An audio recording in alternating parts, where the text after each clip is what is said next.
Você conhece o elétron? E a história de como ele foi descoberto?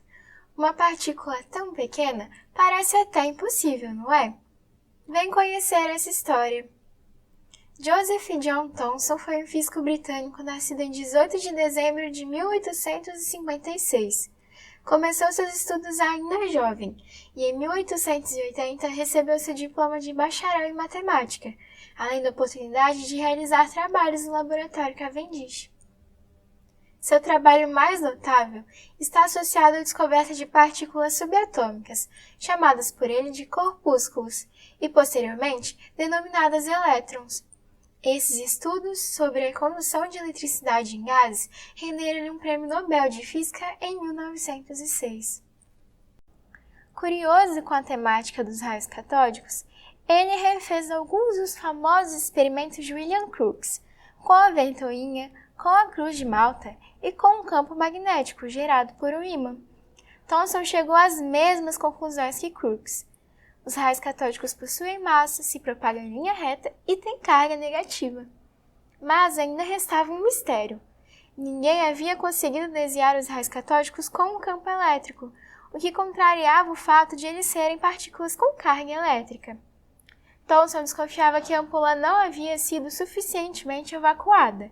Assim, prosseguiu com os seus experimentos, melhorando a qualidade do vácuo. Baseado em experimentos passados, Thomson criou um aparelho formado por duas partes. A primeira parte do aparelho, do cátodo até o ânodo, seria uma versão reduzida da ampola de Crookes, onde os raios seriam acelerados por uma diferença de potencial aplicada aos eletrodos. Esses raios se moveriam do cátodo até o ânodo, onde havia um pequeno orifício, o qual servia para regular a direção do feixe e deixá-lo passar para a próxima porção do aparelho.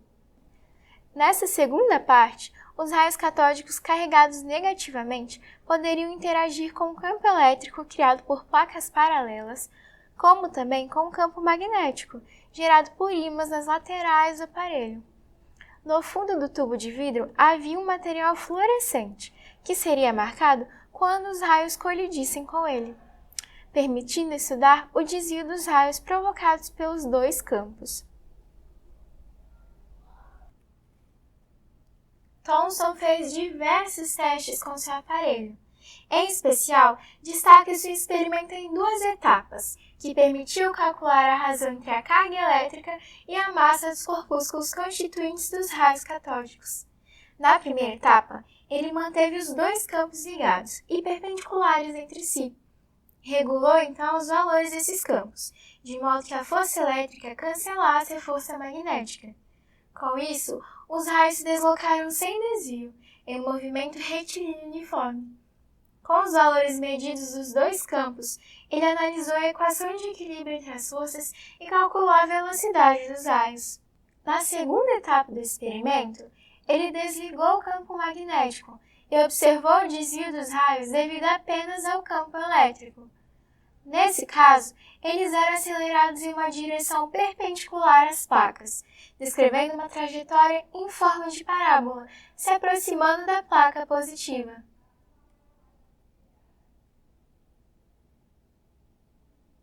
Uma vez que a velocidade inicial dos corpúsculos já era conhecida, e tendo medido o desvio sofrido por eles ao atravessar as placas, Thomson calculou a relação entre a carga e a massa dos corpúsculos, obtendo um valor 1.700 vezes maior do que o íon de hidrogênio, que possuía o maior valor conhecido até então. Thomson repetiu várias vezes o experimento, alterando o metal do cátodo e também os gases no interior da ampola. Em todos os casos, ele obteve o mesmo valor da razão entre a carga elétrica e a massa do corpúsculo. Era um forte indício de que não se tratava de algum tipo particular de molécula, como acreditava Crookes, mas sim um constituinte fundamental da própria matéria.